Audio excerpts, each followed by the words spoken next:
Hello, good morning, students. Today's transcription number 203 on the speed of 100 words per minute. Start. The boards of Lipton India Limited and Brook Bond India Limited today formally approved the proposal to merge the two companies.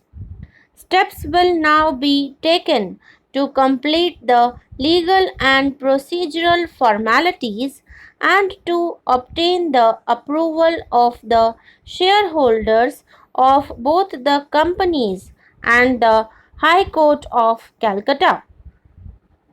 If approved, the merger will come into retrospective effect from July 1 last. The boards of the two companies, which met at Bangalore separately this morning, also approved the exchange ratio of shares of Brook Bond for every 10 shares of Lipton. The merger of the two companies will lead to the formation of a single, strong, and resourceful foods company to be known as Brook Bond Lipton India Limited. Both Lipton and Brook Bond are group companies, being subsidiaries of Unilever, the well known international giant with a strong presence in processed foods in over 70 countries.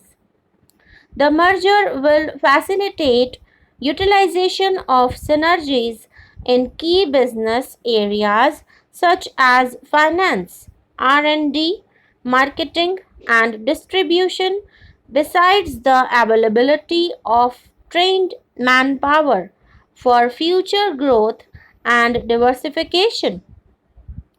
The distribution strength of the two companies will ensure that under the merged company their products have maximum distributive reach. With its emergence as the biggest foods company in India, the Brook Bond Lipton India is expected to have an equity capital of about rupees 120 crore, with reserves and surplus of about rupees 160 crore and a turnover in excess of rupees 1500 crore. Brook Bond Lipton India Limited is poised to enhance its profitability potential and value to shareholders in view of its planned thrust into processed foods in a big way. The plans include development of a range of new products for the domestic as well as international market.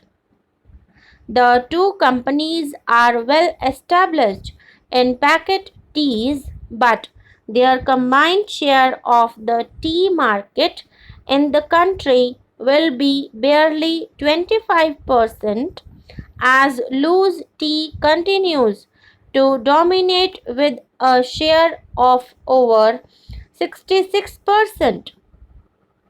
Since the tea market is perceived to be stagnating, the merged company will be seeking areas of greater value addition to the business.